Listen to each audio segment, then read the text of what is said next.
ሰላም ጤና ይስጥልን እጅጉን የተወደዳችሁና የተከበራችሁ የአዲስ ስፖርት ቤተሰቦቻችን እንደምን አላችሁልን? ከእናንተው ከሆነው ከአዲስ ስፖርት የዩቲዩብ ቻናላችን አዳዲስ ስፖርታዊ ጉዳዮችን ልናካፍላችሁ መጥተናል። ለተከታዮቹ ደቂቃዎች ከእናንተ ጋር ስንቆይም ከሀገር ውስጥና ከውጪ ያልተሰሙ አዳዲስ ስፖርታዊ ጉዳዮችን በዛሬ ፕሮግራማችን ወደ እናንተ የምናደርስ ነው የሚሆነው። ስለምታደምጡን ቆይታችሁን ከኛ ጋርም ስለምታደርጉ እጅጉን ከልብ አድርገን እናመሰግናለን። በዛሬ ፕሮግራማችን ትናንትና የዓለም ክለቦች ዋንጫ ጨዋታዎች ተደርገዋል። የእነሱን የጨዋታ ውጤቶችን እናነሳለን። እንዲሁ ደግሞ ሌሎች ስፖርታዊ ጉዳዮችን በተለይ ከዝውውር ጉዳዮች ጋር በተያያዘ የሚነሱ በርከት ያሉ ጉዳዮች አሉና እነሱን መረጃዎች ወደ እናንተ እያደረስን ነው ቆይታን የምናደርገው። ፏርባሩ ፕሮግራሙን እየመራው ከእናንተ ጋር ቆያለሁ። ከመሸጋገሪያ በኋላ በድጋሚ ተመልሰን የምንመጣ ይሆናል። አብራችሁኝ ቆዩ።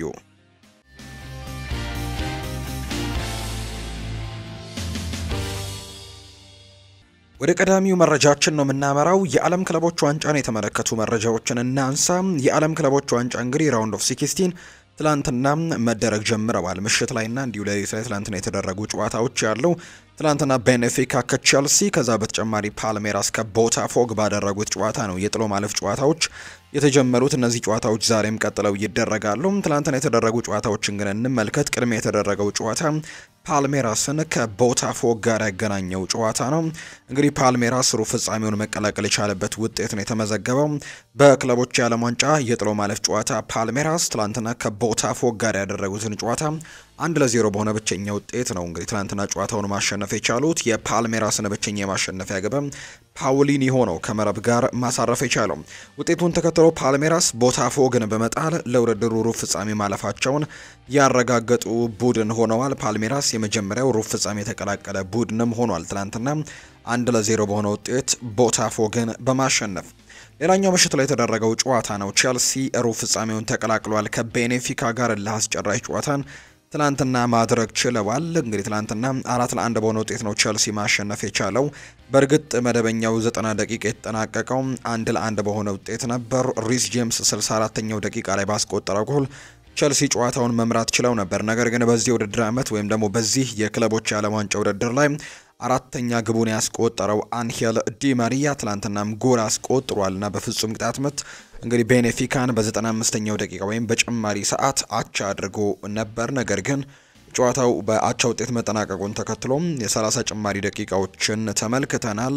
ጂያንሉካ ፕሬስቲኒ የተባለ ተጫዋች ከቤኔፊካ በኩል በቀይ ካርድ ትናንትና ወጥቷል። 108ኛው ደቂቃ ላይ ክሪስቶፈር ኢንኩንኩ እንዲሁ በዚህ ውድድር ላይ ሌላኛው እንግዲህ ብዙ ጎሎችን እያስቆጠረ የሚገኘው ፔድሮ ኔቶ ትናንትና 3ኛ ጎሉ ነው በውድድሩ ላይ እያስቆጠረው። 114ኛው ደቂቃ ላይ ጎል አስቆጠረ። ከዛ በተጨማሪ 117ኛው ደቂቃ ላይ ኬርናን ድዌስቤሪ ሆል አንድ ጎል ጨምሮ ቼልሲ 4-1 በሆነ ውጤት አሸንፎ እንግዲህ ወደ ቀጣዩ ዙር ማለፉን ያረጋገጠ ሁለተኛው ቡድን እንዲሆንም አድርጎታል። ቼልሲዎች ትናንትና 4-1 በሆነ ውጤት ነው የፖርቱጋሉን ክለብ ቤኔፊካን ማሸነፍ እንደቻሉ የተመለከትነው። ሰማያዊዎቹ እንግዲህ ማሸነፋቸውን ተከትሎ በውድድሩ ሩብ ፍጻሜ መቀላቀላቸውን እንዲሁ አረጋግጠዋል። በአስቸጋሪ የአየር ንብረት ምክንያት እንግዲህ ለሰዓታት ተቋርጦ ነበር ይሄ ጨዋታ እንግዲህ ለመጠናቀቅም ለአምስት የቀረበ ሰዓታት ያክል እንደወሰዱበት ጭምር የሚያሳዩ ሪፖርቶች ናቸው የወጡት። ረዘም ላለ ደቂቃዎች ጨዋታው በአየር ንብረት ምክንያትም መቋረጡን የሚያሳዩ ሪፖርቶችም እንዲሁ እንግዲህ ትናንትና እንግዲህ ጨዋታው ላይ ተመልክተናል። ይሄ ነገር ተከስቶ ነበር። ጨዋታው ለረጅም ደቂቃዎች በአየር ንብረቱ ምክንያት ሲቋረጥም ነበር። ሞይስ ካይሴዶ የማስጠንቀቂያ ካርድ መመልከቱን ተከትሎ በቅጣት ምክንያት የሩብ ፍጻሜ ጨዋታ እንደሚያመልጠው ይፋ ሆኗል። የትላንትናው ጨዋታ የጨዋታው ኮከብም የተባለው ሞይስ ካይሴዶ ነው።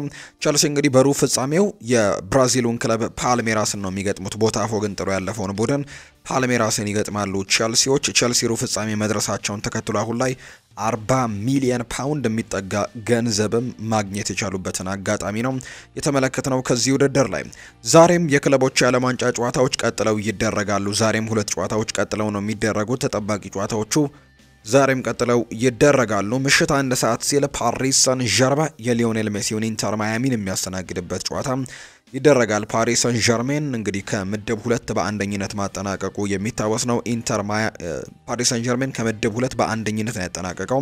በአንጻሩ ኢንተር ማያሚ ከምድብ 1 ሁለተኛ ሆኖ ስላጠናቀቀ ነው እርስ በርስ የተገናኙት። በተለይ የኢንተር ማያሚ ሁለተኛ ደረጃን ይዞ ያጠናቀቀበት አጋጣሚ ደግሞ እንግዲህ በመጨረሻዎቹ ሰዓታት ላይ በተቆጠሩበት ጎል ነው በአቻ ውጤት ታጠናቀው እንግዲህ ምድቡን ሁለተኛ ለመሆን የተገደደው እንጂ እስከ መጨረሻዎቹ ደቂቃዎች ድረስ በአንደኝነት ተቀምጦ ነበር። ነገር ግን ከፓልሜራስ ጋር ባደረጉት ጨዋታ እንግዲህ አቻ መውጣታቸውን ተከትሎ ኢንተር ማያሚዎች ሁለተኛ ደረጃ ላይ ተቀምጠዋል። በዚህም መሰረት ደግሞ የአውሮፓ ሻምፒዮኑን ፓሪስ ሰን ዠርሜንን እንዲገጥሙ ተገደዋል። ይህ ጨዋታ ዛሬ ምሽት 1 ሰዓት ላይ የሚደረግ መርሃ ግብር ነው።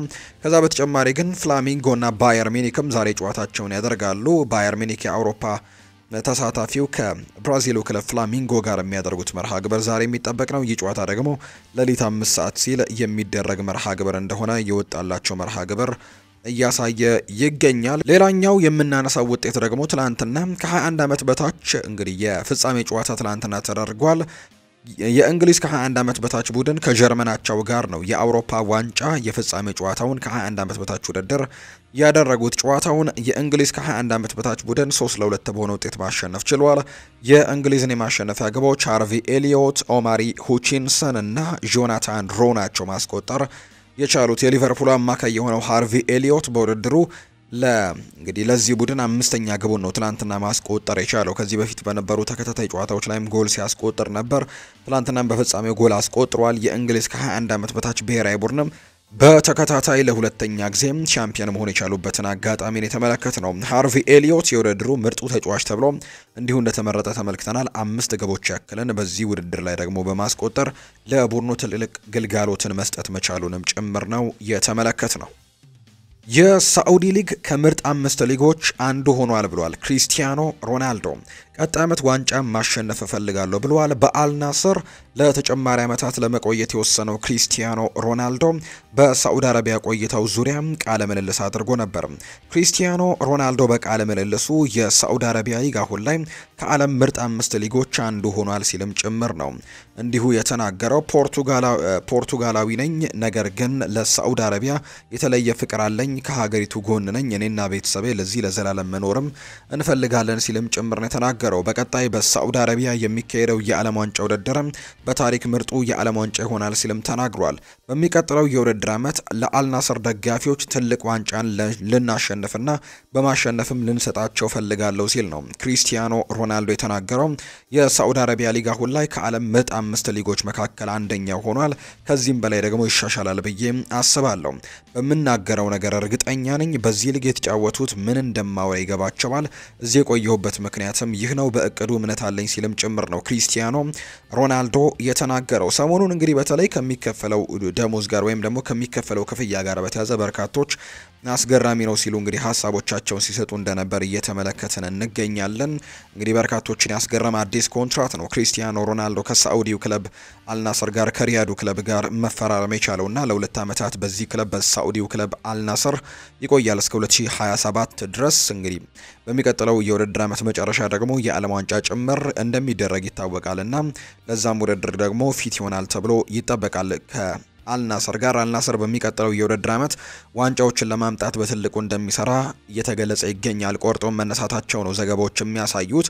ሮናልዶን የሚያቆዩበት ምክንያትና ሮናልዶን ያቆዩበትና ያሳመኑበት ምክንያትም ያ እንደሆነ ነው የሚነገረው። ትልልቅ የሚባሉ ከዋክብ ተጫዋቾችን ወደ አልናስር እንደሚያመጡለትና ለዋንጫዎች የሚወዳደር ቡድን እንደሚሰሩለት ጭምር ቃል ገብተውለታል። በዛ ምክንያት ነው ኮንትራቱን እንደፈረመም የተገለጸው። ባለፉት 2 የውድድር ዓመታት ሮናልዶ በአልናስር በቆየበት ጊዜም እንግዲህ ዋንጫዎችን ማምጣት አልቻለምና በዛም ደግሞ እንደተበሳጨ የሚያሳዩ ሪፖርቶች ከዚህ በፊት ሲወጡ ነበር። ክለቡ ራሱን በደንብ ማጠናከር እንዳለበትና እንደ ሌሎች የሳዑዲ ክለቦች እንደ አልሂላል፣ አልኢቲሃድ አይነት እንግዲህ ጥሩ የሚባሉ ተጫዋቾችን እንዲያመጡ ይፈልጋል። በዚህ ደግሞ ተሳትፎ እንደሚያደርግም ነው ዘንድሮ እየተገለጸ የሚገኘው። ጥሩ የሚባሉ ተጫዋቾች ወደ አልናስር ለማምጣትም ሙከራዎችን እንደሚያደርጉ ጭምር የሚያሳዩ ሪፖርቶች ወጥተዋል። አሁን ላይ አልናስሮች ያንን ነገር ለማሻሻል ደግሞ አሰልጣኛቸውን ማሰናበታቸው ይታወሳል። ስቴፋኖ ፒዮሊን አሰናብተዋል። አሁን ደግሞ አዲስ አሰልጣኝ ለመቅጠርም ከስምምነት እንደደረሱ የሚያሳዩ ዘገባዎች እየወጡ ይገኛሉ። የሳዑዲ አረቢያው ክለብ አልናስር ፖርቱጋላዊውን አሰልጣኝ የሆነው ሆርግ ሄሱስን በኃላፊነት ለመሾምም ከስምምነት መድረሳቸውን የተገለጹት። እኚህን አሰልጣኝ በርካቶቻችሁ ታስታውሱታላችሁ። የአልሂላል አሰልጣኝ እንደነበሩ የምናስታውሰው ነው። የቀድሞው የአልሂላል አሰልጣኝ ሆርግ ሄሱስ በቅርቡ ኃላፊነቱን ተረክበው ስራቸውን እንደሚጀምሩ ነው የተዘገበው። የቡድኑ አምበል ክሪስቲያኖ ሮናልዶ አሰልጣኙ ቡድኑን እንዲረከቡ ፍቃደኛ መሆኑን ማረጋገጫ መስጠቱን የተነገረው። አልናስር ከቀናት በፊት ከጣሊያናዊው አሰልጣኝ ስቴፋኖ ፒዮሊ ጋርም ተለያይተው ነው አሁን ላይ ሆርግ ሄሱስን አሰልጣኝ አድርጎ ለመቅጠርም የተስማሙት።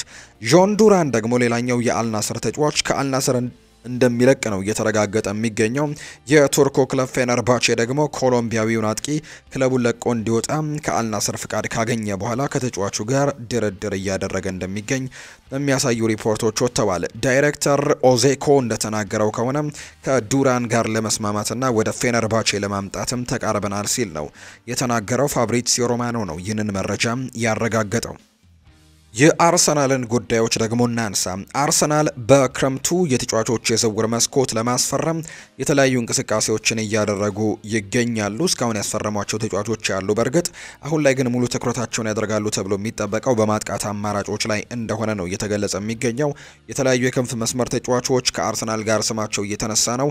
አሁን ደግሞ አዲስ ስም ብቅ ብሏል። ይህም የአታላንታው አፍሪካዊው ኮከብ ዶሜሎ ሉክመን እንደሆነ እየተገለጸ ይገኛል። አርሰናሎች ምናልባት ይህንን ተጫዋች ይመለከቱታል ተብሎ ነው የሚጠበቀው። ከቤርጋሞ ክለብ ጋር ከስምምነት እንዳልደረሰ ወይም ደግሞ ከቤርጋሞ ክለብ የመልቀቅ ፍላጎት እንዳለው ሲነገር ነበር ዶሜሎ ሉክመን። አሁን ደግሞ ወደዚህ ክለብ ሊቀላቀል የሚችልበት እድል እንዳለ ነው እየተገለጸ የሚገኘው። አርቢ ላይፕዚሾች በቤንጃሚን ሼስኮ 80 ሚሊዮን ፓውንድና ቦነስን ይፈልጋሉ የሚል መረጃ እየወጣ ነው።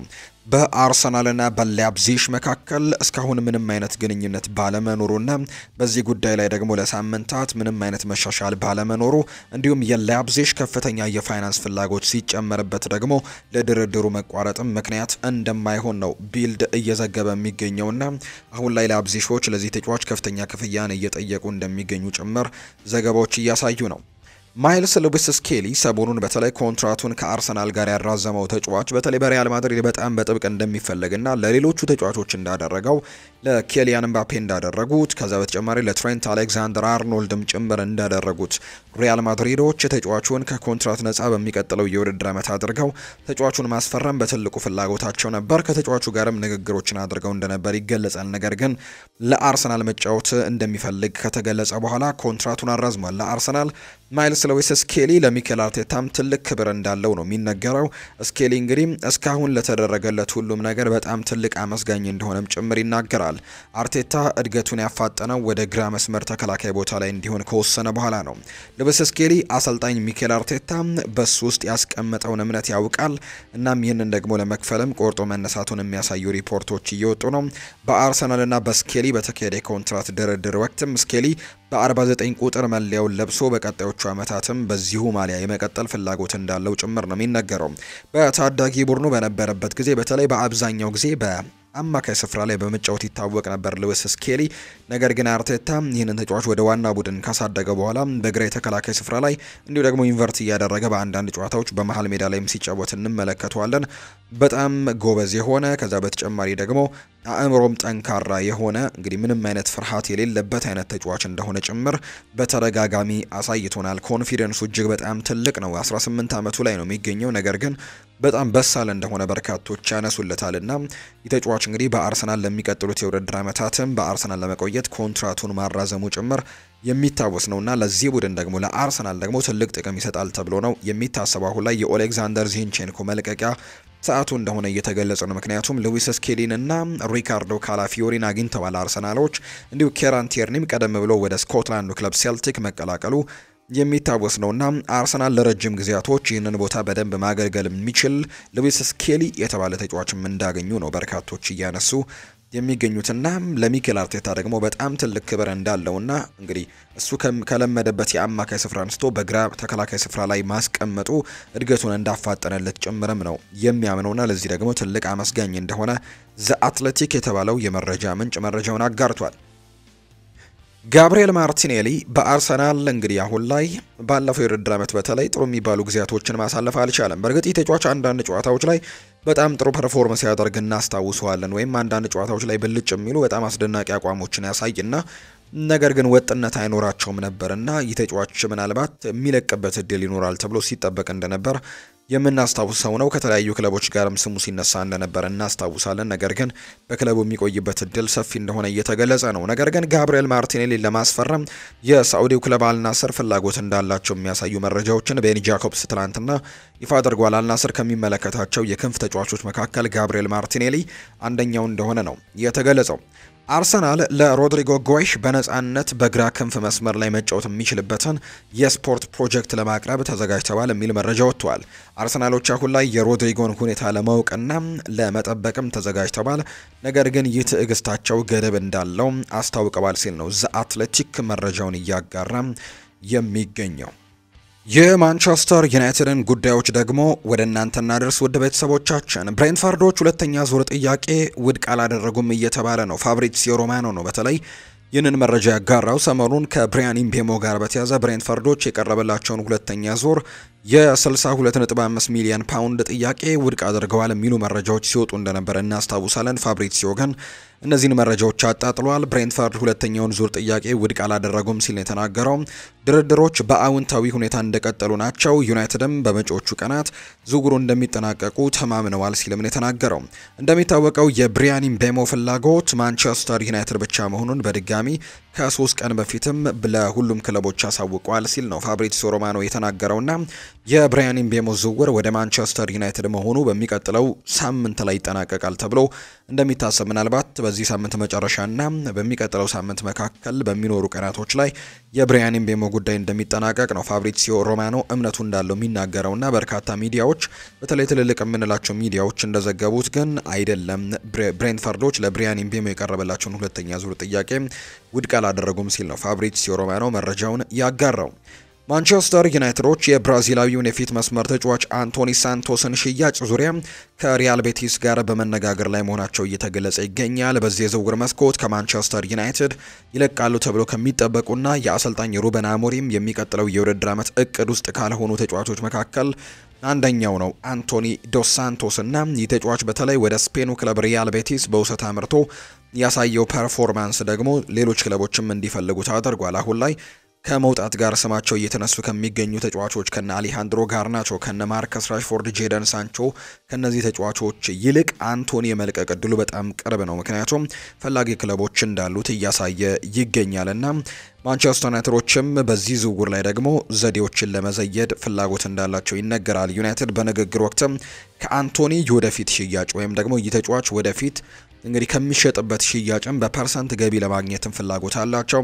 የተወሰነ ድርሻ ማግኘትም እንደሚፈልጉ ነው ለስፔኑ ክለብ ሪያል ቤቲስ ማሳወቃቸው ይፋ የተደረገው። ይህንንም ነገር አሁናዊ የተጫዋቹ የገበያ ዋጋ አመርቂ ያለመሆኑን ተከትሎ እንደሆነ ነው እየተገለጸ የሚገኘው። በከፍተኛ ወጪ ነው ያመጡት ከአያክስ አምስተርዳም። ነገር ግን የሚጠብቁትን አይነት ፐርፎርማንስ ከዚህ ተጫዋች ማግኘት ባለመቻላቸው ምክንያት የተጫዋቹ ዋጋ መውረዱ ይታወሳል እና አሁን ለሪያል ቤቲስ የሚሸጡበት ገንዘብ ደግሞ ያን ያክል የሚፈልጉት አይነት ገንዘብ አይደለም እና ምናልባት ተጫዋቹ ወደፊት አቋሙን በደንብ አሳይቶ በሌሎችም ትልልቅ ክለቦች ጭምር በትልቅ ዋጋ የሚዘዋወር ከሆነ ማንቸስተር ዩናይትድ ከዛ ሽያጭ ገንዘቦችን ለማግኘት ጥረቶችን እያደረገ እንደሚገኝ ነው ዘገባዎች የወጡት። ይህ ነገር አሁናዊ የተጫዋቹ ዋጋ አመርቂ ያለመሆኑን አሳይቶ ነው ዩናይትድ ከተጫዋቹ ሽያጭም የተሻለ ገቢን ለማግኘት የሄዱበት የመፍትሄ መንገድም ይህ መሆኑን ጭምር ነው ዘገባዎች ያሳዩትና እንግዲህ አንቶኒ በዚህ መልኩ ወደ ሌሎች ክለቦች ሊያመራ የሚችልበት እድል ሰፊ ነው ተብሎ ነው የሚታሰበው።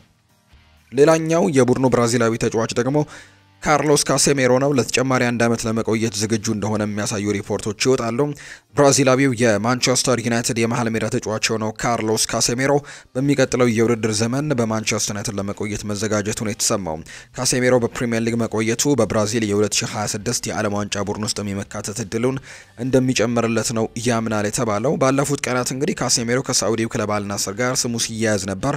እንደውም አንዳንድ ዘገባዎች ጭምር አልናስር ይህንን ተጫዋች ለማስፈረም ተስማምቷል የሚልም መረጃ ጭምር ሲያወጡ ነበር። ነገር ግን ተጫዋቹ ባለፈው የውድድር ዓመት በተለይ በመጨረሻዎቹ አካባቢዎች ላይ ለማንቸስተር ዩናይትድ የሰጠው ግልጋሎት ምናልባት ቡድኑ በዚህ የውድድር ዓመትም ሊያቆየው እንደሚችል የሚያሳዩ ፍንጮችን የሰጠበት ነበር። አሰልጣኝ ሩበን አሞሪም ጭምር በመልበሻ ክፍልም ይሁን በጋዜጣዊ መግለጫዎች ላይ እንደ ምሳሌ አድርጎ ሲያነሳው የነበረው እንግዲህ ካርሎስ ካሴሜሮን እንደነበር ይታወሳል። ለተጫዋቾች እንግዲህ የመሰለፍ እድል ሳይሰጣቸው ሲቀር ካርሎስ ካሴሜሮን ነበር እንደ አርአያነት የሚያነሱት። ተጫዋቹ እንግዲህ ሩበን አሞሪም በመጡበት ሳምንታት እንግዲህ የመሰለፍ እድሎችን ማግኘት አልቻለም ነበር። ነገር ግን ከዛ በኋላ ባሳየው ግን ድንቅ ለውጥ ሩበን አሞሪም ቋሚ ተጫዋቻቸው እንዳደረጉት ጭምር የምናስታውሰው ነውና ሁሉም እንደ ካርሎስ ካሴሜሮ ጠንክሮ ከሰራ የመሰለፍ እድል ይሰጠዋል የሚል አይነት ሀሳብን ጭምር ሩበን አሞሪም ሲያካፍሉ ነበረ። በመጨረሻዎቹ ጊዜያቶች ላይ ባሳየው ፐርፎርማንስ ምክንያት ዩናይትዶች አሁን ላይ ይህንን ተጫዋች ሊያቆዩትም ይችላሉ የሚሉ መረጃዎችም እየወጡ ነው። እንደ አምናው ፐርፎርማንስ ቢሆን ወይም እንደ አምናው የክረምት ተጫዋቾች የዝውውር መስኮት ቢሆን ኖሮ ይህ ተጫዋች የሚለቅበት እድል ሰፊ ይሆን ነበር። አሁን ላይ ግን ዩናይትድ ያን ያክል ጫና ያደርግበታል ተብሎ አይጠበቅም። በእርግጥ ደሞዙ ከፍተኛ እንደሆነ ቢነገርም ተጫዋቹ ግን 2026 የዓለም ዋንጫ በካርሎ አንቸሎቲ ስር መጫወት ይፈልጋልና ካርሊቶ የብራዚል ብሔራዊ ቡድንን ከተረከቡ ጀምሮ ይህንን ተጫዋች እንግዲህ ጠርተውታልና ለመጀመሪያ ጊዜ ነው ከ2023 አካባቢ በኋላ ለብራዚል ብሔራዊ ቡድን ጥሪ የደረሰው። ስለዚህ በሚቀጥለው የውድድር ዓመት በሚደረገው የዓለም ዋንጫ ላይ ለመሳተፍ ደግሞ በትልቅ ደረጃ እየተጫወተ መጠበቅ ዓለም ዋንጫውን እንደሚፈልግና በማንቸስተር ዩናይትድም ለተጨማሪ 1 ዓመት ለመቆየት ፍላጎት እንዳለው የሚያሳዩ መረጃዎች እየወጡ ነው። ዳረን ፍሌቸር የዩናይትድ ወጣት ቡድንን ሊረከብ ነው። ማንቸስተር ዩናይትድ ዳረን ፍሌቸርን የክለቡ ከ18 ዓመት በታች ቡድን ዋና አሰልጣኝ አድርገው ለመሾም ማሰባቸው ተነግሯል። ዳረን ፍሌቸር በማንቸስተር ዩናይትድ ያለው ሚናን ለመቀየር በንግግር ላይ እንደሚገኝም ነው የተገለጸው። የ41 ዓመቱ ዳረን ፍሌቸር አሁን ላይ የማንቸስተር ዩናይትድ ዋና ቡድን አሰልጣኝ አባል በመሆንም እያገለገለ ነው የሚገኘው። የክለቡ እግር ኳስ ዳይሬክተር ጄሰን ዊልኮክ እና የአካዳሚው ዳይሬክተር ዳረን ፍሌቸር በቦታው ትክክለኛ ሰው ነው በሚል እምነት ኃላፊነቱን እንዳቀረቡለት ጭምር ነው እየተገለጸ የሚገኘው።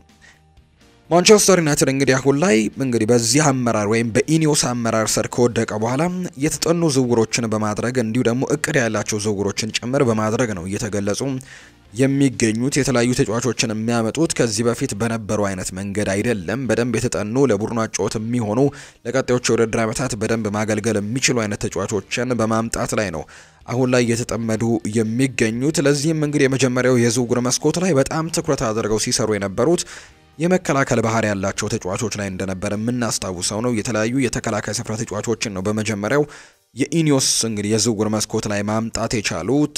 በዛ የዝውውር መስኮት ሌኒ ዮሮን አምጥተዋል።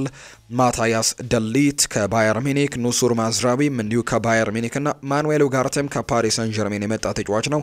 ምንም እንኳን የአማካይ ስፍራ ተጫዋች ቢሆንም አብዛኛው ሚናው ግን አብዛኛው ሮሉ ዲፌንሲቭ ሚድፊልደር ነው። የመከላከልን ሚና የሚረከብ አይነት የአማካይ ስፍራ ተጫዋች ነውና አብዛኛው ላይ የመከላከል ባህሪያቶች ያሏቸውን ተጫዋቾች ነበር ኢኒዮሶች በመጀመሪያው የዝውውር መስኮት ያመጡት። በጥር የዝውውር መስኮትም ሌላ የተከላካይ ስፍራ ተጫዋች አምጥተዋል። አይደን ሄቨንን ከአርሰናልና ፓትሪክ ዶርጉንም እንዲሁ ማምጣታቸው የሚታወስ ነውና እነዚህ በመጀመሪያው የዝውውር መስኮት የተከላካይ ስፍራ ላይ ያጠናከሩበት እቅድ እንደነበር ይታወሳል። አሁን ላይ ደግሞ በዚህኛው የዝውውር መስኮት ደግሞ የማጥቃት ክፍሉን በደንብ ለማጠናከር ነው ፍላጎት እንዳላቸው የሚነገረው። ማቲያስ ኩኛህን አምጥተዋል። ብሪያን ምቤሞን ለማስፈረም ከጫፍ ደርሰዋል። የአጥቂ መስመር ተጫዋቾችን በደንብ ደግሞ ለማስፈረም አሁንም እንቅስቃሴ ማድረጋቸው አይቀሬ ነው። በተለይ 9 ቁጥር ቦታ ላይ የሚጫወት ተጫዋችም ለማስፈረም እቅድ እንዳላቸው ይታመናልና ዩናይትዶች አሁን ደግሞ በዚህ የዝውውር መስኮት ደግሞ በማጥቃት ባህሪ ያላቸው ተጫዋቾች ላይ ትኩረቱን አድርገው እየሰራ እንደሆነና ኢኒዮሶች ከመጡ በኋላ በእቅድና እንዲሁ በአላማ አይነት ዝውውሮችን እያደረጉ እንደሚገኙ ነው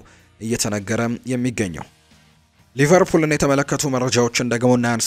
ሊቨርፑል ማርክ ጌሄን ለማስፈረም አሁንም በዋና ደረጃ ላይ ይገኛሉ። በሚቀጥሉት 24 ሰዓታት ውስጥም ንግግር ይከናወናል ተብሎ ነው የሚጠበቀው። ክሪስታል ፓላስ በተለይም ደግሞ ከሽያጩ 20 በመቶ ለቸልሲ ስለሚከፍሉ በዝውውሩ ላይ 40 ሚሊዮን ፓውንድ በላይ ሊጠይቁ ይችላሉ ተብሎ ነው የሚጠበቀው።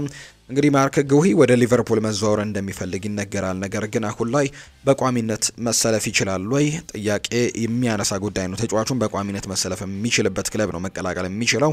በሊቨርፑል ቤት አሁን ኢብራሂማ ኮናቴ እና ቨርጂል ቫን ዳይክ ናቸው ተጣማሪ ሆነው እየተመለከትናቸው የምንገኘውና ጥሩ ጥምረትንም መፍጠር ችለዋል እነዚህ ሁለት ተጫዋቾች። በቀጣይም ደግሞ ማርክ ጉሂን ለመጨመርም ሊቨርፑሎች ፍላጎት አላቸው። በተለይ ግን ተጫዋቹ በሚቀጥለው የውድድር ዓመት መጨረሻ የዓለም ዋንጫ ይደረጋልና በእንግሊዝ ብሔራዊ ቡድን ቦታ ማግኘት የሚፈልግ ከሆነ ዓመቱን ሙሉ በቋሚነት መጫወት የሚችልበት ወይም ማገልገል የሚችልበት ቡድን እንደሚያስፈልገው በርካቶች እያመኑ ይገኛሉና ክሪስታል ፓላሶች ከተጫዋቹ ሽያጭ 20 በመቶ ለቸልሲ ስለሚከፍሉ ለቀድሞ ክለቡ 20 በመቶ ስለሚከፍሉ እንግዲህ ጥሩ ክፍያን ማግኘት እንደሚፈልጉ ነው መረጃዎቹ የሚያሳዩት። የሊቨርፑል ተከላካይ የነበረው ጃሬል ኳንሳ ባየር ሌቨርኩዘን የሕክምና ምርመራውን ያደርጋል ተብሏል። ሁሉም ነገር አሁን ላይ አብቅቷል።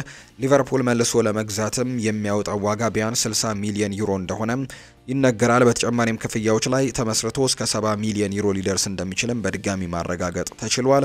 የመጀመሪያው ክፍያም ተረጋግጧል። 30 ሚሊዮን እና 5 ሚሊዮን ፓውንድ በጭማሪ ለሊቨርፑል ይከፈላል ሲል ፋብሪዚዮ ሮማኖ መረጃውን እንዳጋራ ነው የሰማ ነው። ማንቸስተር ሲቲን እንመልከት። ጨዋታው ቀላል አይሆንም ብሏል ሩበን ኔቬስ የአልሂላሉ ተጫዋች ነው ይህን የተናገረው። ከማንቸስተር ሲቲ ጋር በጣም ወሳኝ የሚባል የዓለም ክለቦች ዋንጫ የጥሎ ማለፍ ጨዋታ እንዳላቸው ይታወቃል። አልሂላሎች የአልሂላሉ ተጫዋች ሩበን ኔቬስ ከማንቸስተር ሲቲ ጋር የሚያደርጉት ጨዋታ ቀላል እንደማይሆን የተናገረው። ከዓለም ምርጥ 3 ቡድኖች መካከል አንዱን ነው የምንገጥመው ያለው ተጫዋቹ ማንቸስተር ሲቲን በደንብ እናውቀዋለን ሲልም ተናግሯል። ብዙ ተጫዋቾች ቀይረዋል፣ እንዲሁ ደግሞ ጋርዲዮላን አውቀዋለሁ። እንግሊዝ ሲጫወትም ብዙ ጊዜ ተቃራኒ ሆነን ተጫውተናል። ቀላል አይሆንም፣ ነገር ግን የቻልነውን ሁሉ እናደርጋለን ብሏል ሩበን ኔቬስ።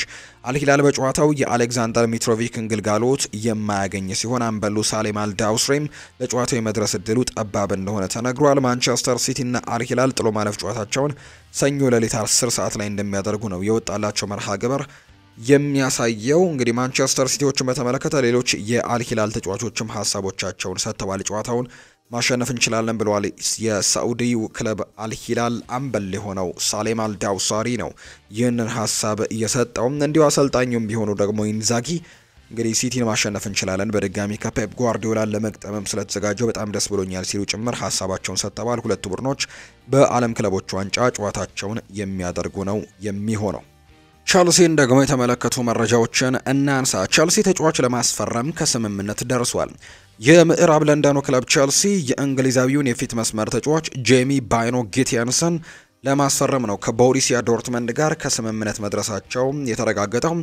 ሰማያዊዎቹ ተጫዋቹን ለማስፈረም ከቦሩሲያ ዶርትመንድ ጋር ከስምምነት መድረሳቸውን የተነገረው ሲሆን በቀጣይ ደግሞ የጤና ምርመራውን ያደርጋል ተብሎ ይጠበቃል። ቸልሲዎች ተጫዋቹን እንግዲህ በ7 ዓመታት ኮንትራት ለማስፈረምም ቀደም ብለው በግል ስምምነት መድረሳቸው የሚታወስ ነው። ከ5 ዓመታት በፊት በማንቸስተር ሲቲ አካዳሚ ዶርትሙንድን የተቀላቀለው ጄሚ ባይኖ ጊቲያንስ ለዋና ቡድን 106 ጨዋታዎችንም ማድረግ መቻሉ ነው የሚነገረው።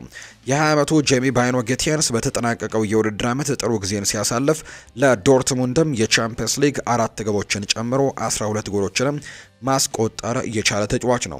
በግራ የፊት መስመር መጫወት የሚቀናው ጄሚ ባይኖ ጊቲያንስ በተጨማሪም የአጥቂ አማካይ ቦታ ላይም ተሰልፎ የመጫወት የተለየ ክህሎትም እንዳለው ነው የሚነገረው። ይህ እንግሊዛዊ ተጫዋች ለቸልሲ ትልቅ ግልጋሎት ሊሰጥ እንደሚችል ይታመናል። በተለይ ቸልሲዎች አሁን ላይ ሚካኤል ሙድሪክን በቅጣት ምክንያት ማግኘት አይችሉም። እንግዲህ የተለያዩ ጉዳዮች ተነስተውበት እንደነበረ የምናስታውሰው ነውና የማግኘት እድላቸው ጠባብ ነው ተብሏል። ከዛ በተጨማሪ ደግሞ በዛ ቦታ ላይ የሚጫወተው ጄደን ሳንቾም ወደ እናት ክለቡ ማንቸስተር ዩናይትድ ተመልሷልና አሁን ላይ በዛ ቦታ ላይ ሊያገለግላቸው የሚችል ጥሩ ተጫዋች ጄሚ ባይኖ ጊቲያንስን ማስፈረም መቻላቸው ነው እየተገለጸ የሚገኘው።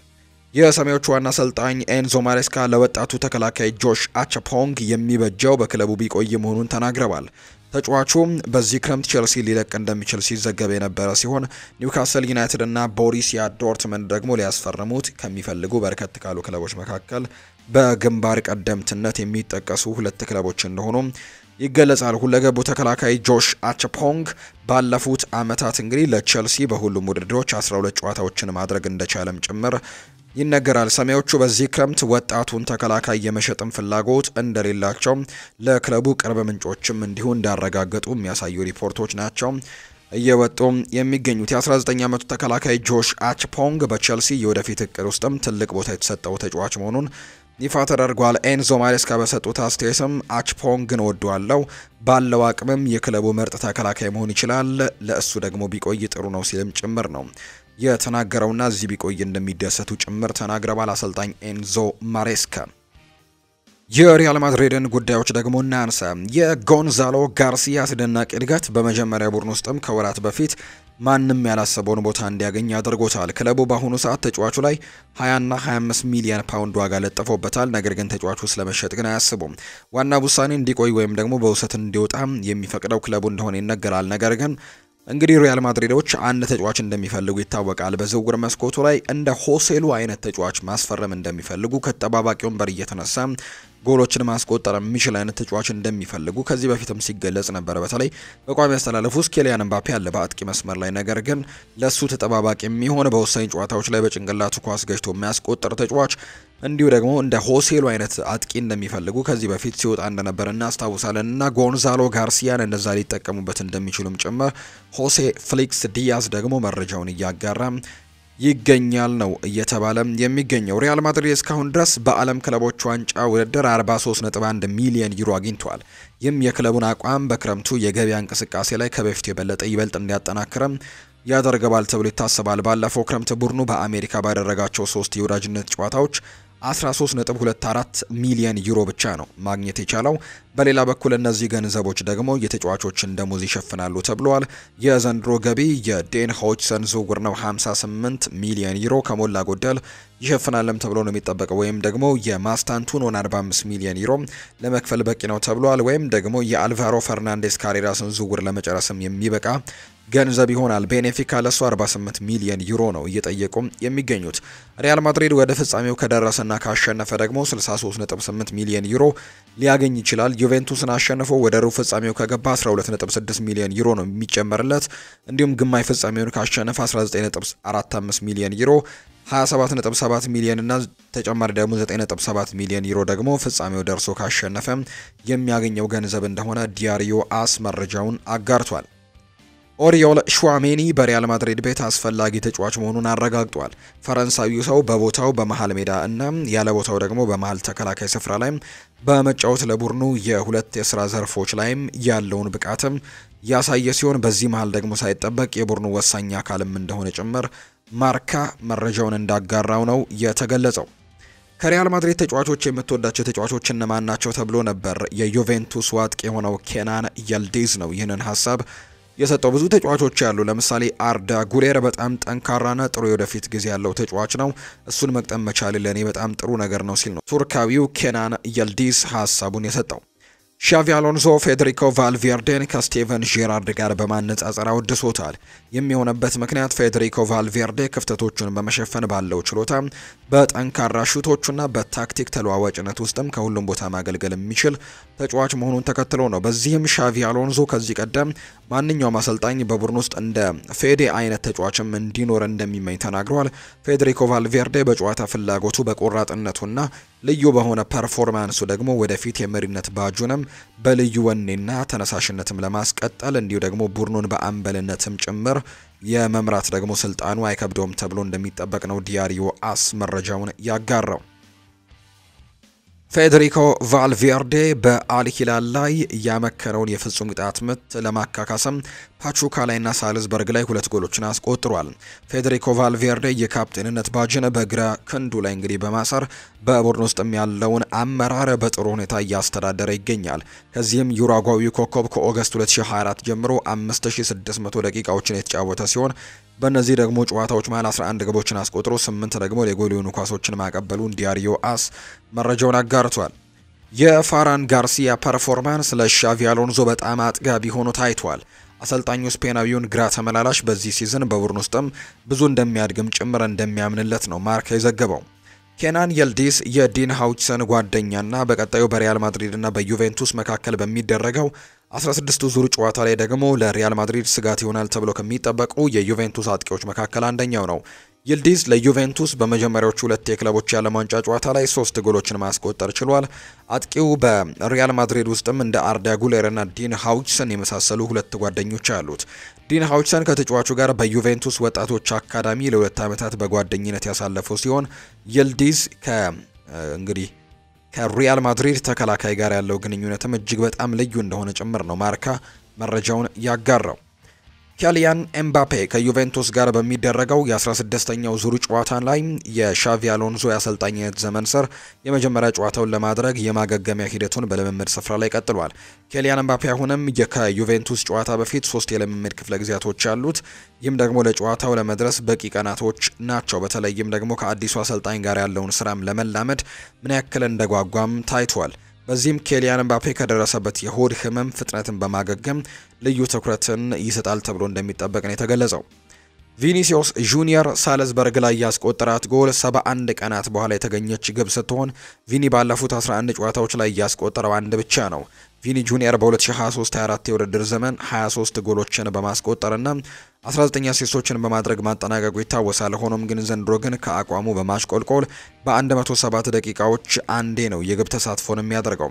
ቪኒ ዘንድሮ ከአቋሙ መንሸራተቱንና በመከላከል ቁርጠኝነት ምክንያትም ትችት የገጠመው ቢሆንም በሳልዝበርጉ ጨዋታ ላይ ግን ወደፊት ከሻቪ ስር ምን አይነት አስደናቂውን ቪኒ ጁኒየር ልንመለከት እንደምንችል ፍንጭ ሰጪ እንቅስቃሴን አሳይቶናል። በዲያሪዮ አስ መረጃ መሰረት የክለቦች ዓለም ዋንጫ የደከመ ሀሳብ ነው ብለዋል የርገን ክሎፕ።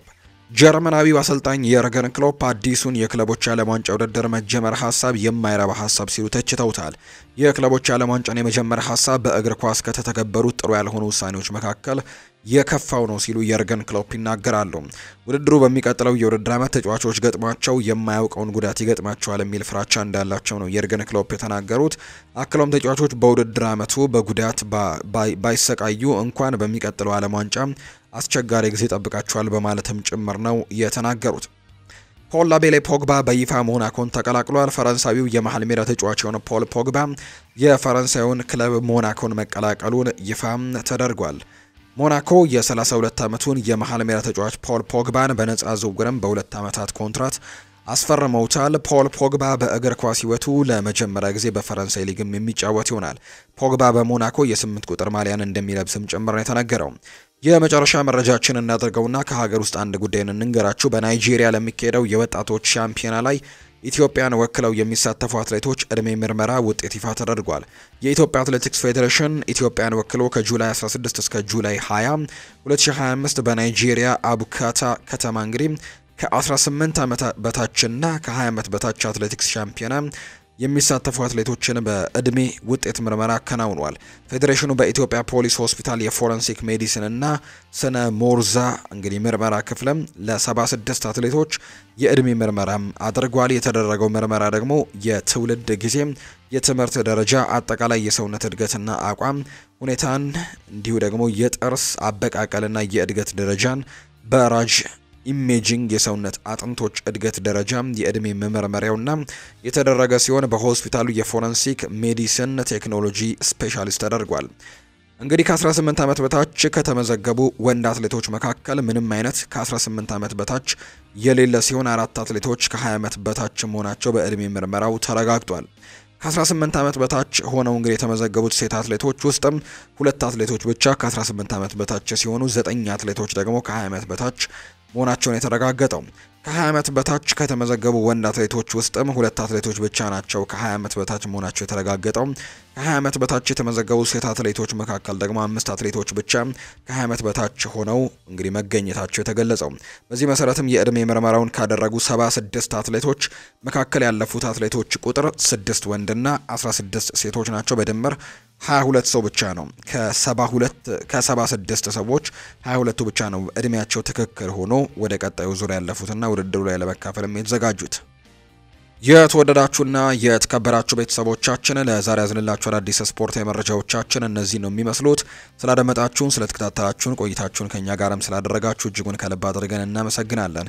ቪዲዮአችንን ላይክ፣ ቻናላችንን ሰብስክራይብ እያደረጋችሁ ከኛ ጋር የነበራችሁ በሙሉ ላቅ ያለ ምስጋናችንን ለእናንተ ማቅረብ እንወዳለን። ፉአድ ባህሩ ፕሮግራሙን እየመራው ከእናንተ ጋር ቆይታን ያደረኩኝ። በቀጣይ ፕሮግራሞቻችን ሌሎች ርዕሰ ጉዳዮችን ይዘን ዳግም እንገናኛለን። መልካም ጊዜ፣ መልካም ቀን እንዲሆንላችሁም ጭምር ነው በአክብሮት የምመኘው።